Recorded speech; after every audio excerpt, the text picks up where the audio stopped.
So good afternoon and welcome to the press briefing of the Ad Hoc Center for Thailand-Cambodia border situation.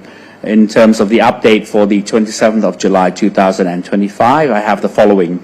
In response to calls from some countries for Thailand and Cambodia to ceasefire, Thailand agrees in principle with such proposals. However, this can only happen when Cambodia demonstrates sincerity and participates in detailed discussions on procedural steps. Nonetheless, in recent developments, Cambodia forces continue to launch attacks at Previher area at 0210 hours and fired BM-21 rockets into Thai territory at 0610 hours, impacting Ban Ta So in Prasat district in Surin province, which is a civilian target.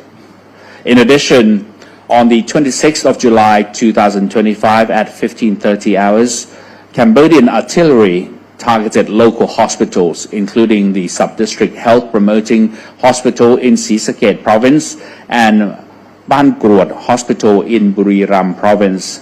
There were also instances of using civilians as human shields in weapons deployment, a blatant violation of humanitarian principles and human dignity, and a clear breach of the Geneva Convention, and we truly and strongly condemn such act. In terms of further condemnation on the insincerity in the dialogue, the Cambodian authorities have repeatedly refused or postponed bilateral talks in forums such as JBC, GBC, and RBC, which are crucial mechanisms for resolving all issues of bilateral conflict. Evidence suggests Cambodia has been reinforcing its military presence and modifying fortified positions along the border continuously. It has also laid anti-personnel landmines, which is a violation of the Ottawa Convention. Moreover, there have been provocative acts, including inciting Cambodian civilians to enter conflict zones along the border, using nationalistic rhetoric to stir unrest and escalate tensions between the peoples of both countries. This includes demonstrating military readiness via distorted social media posts, false accusations against Thailand, and narratives intended to incite anger and violence, potentially sparking violent outbreaks at any moment.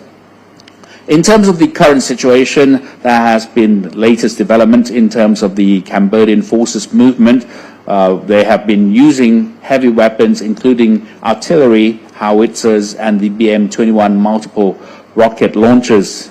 Intelligence reports suggest that potential deployment of more advanced weapon systems such as PHL-03 and RM-70 and BM-21 have been reported. In terms of our casualties of 0900 hours today, there have been 13 civilians killed, 11 seriously injured, one more from yesterday, and 12 moderately injured and 13 slightly injured, totaling 49 casualties. As a final emphasis to all citizens of Thailand and Cambodia, this current conflict stems from the policy of the Cambodian government, not from the innocent people of either country.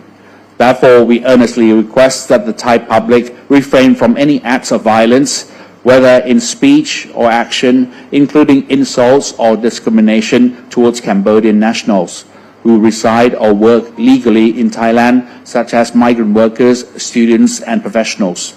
In cases involving aggressive and inappropriate behavior by any individual, we urge all Thai citizens and Thai public to act with calm and reason, avoiding confrontation if needed, report to the authorities for appropriate handling, especially to the Thai police who are on standby to receive any complaints from the Thai public in case of violence or unrest. So that's it from me. I'll pass now to the Foreign Affairs spokesperson. Thank you very much. Welcome and good afternoon to our friends from the foreign media, from the diplomatic corps, and those who are living in Thailand. Let me share with you three topics that were discussed this morning from the foreign affairs dimension. The first topic relates the United Nations Security Council's private meeting that occurred last Friday, New York time, where the UNSC held a private closed meeting to discuss the situation on the Thailand-Cambodia border, at which the 15 UNSC members and Thailand and Cambodia attended.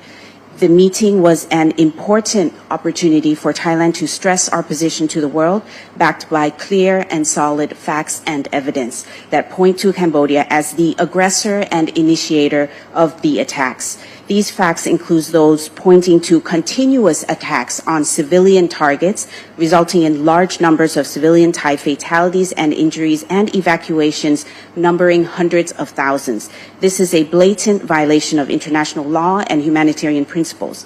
Many of you may have seen the full statement for details, which has been circulated to the media and the public. At that meeting, the UNSC member countries highlighted broad principles, namely the need for restraint from both sides, a de-escalation of tensions, and resolving the issue peacefully, including through diplomacy and bilateral negotiations on the basis of good neighborliness. Secondly, they supported the role of the ASEAN organization to advance consultations in accordance with the ASEAN Charter. And thirdly, underlined that the situation along the Thai-Cambodian border does not constitute a threat to international peace and security. Let me emphasize that the meeting did not issue any outcome documents. This is important and a welcome conclusion for Thailand, because it means that the countries understand the position and actions that the Thai side has taken. Secondly, regards the statement condemning attacks on civilian targets.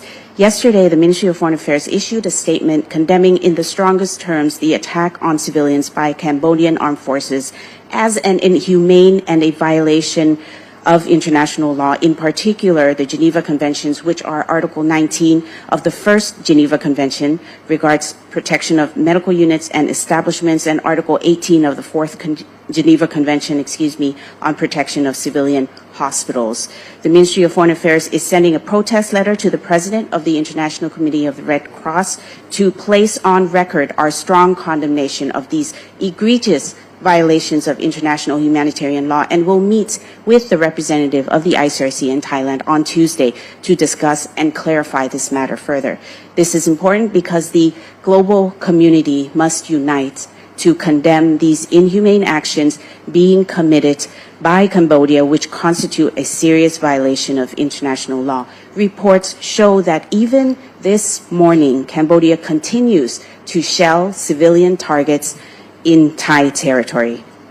Final remarks on the ceasefire and international expressions of concern. As our Security Affairs spokesperson has just noted regarding calls for a ceasefire, let me add and underline that Thailand is waiting for sincere intent from the Cambodian side on ending the hostilities, which is clearly not the case, with indiscriminate attacks that continue to happen even early this morning. Once good faith is evident, we stand ready to engage in dialogue to set out the measures and procedures for the ceasefire and resolve our differences peacefully and sustainably.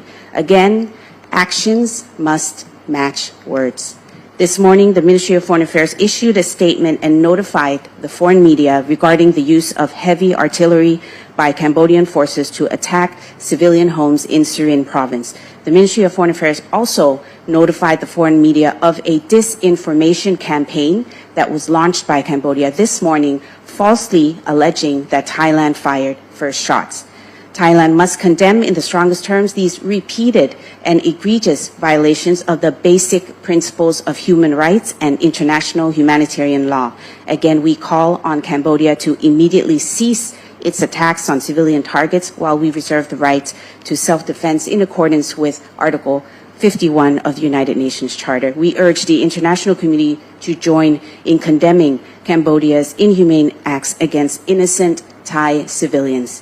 Finally, there are a number of media outlets, particularly international, contacting us regarding entering the border areas to cover the current situation. Please be informed that the Public Relations Department will be coordinating on this together with the Ministry of Foreign Affairs, and we will provide details on contact points and relevant procedures in order to facilitate the foreign media with accurate facts and information on what is happening on the ground. That's it for me for today. Thank you very much for your attention.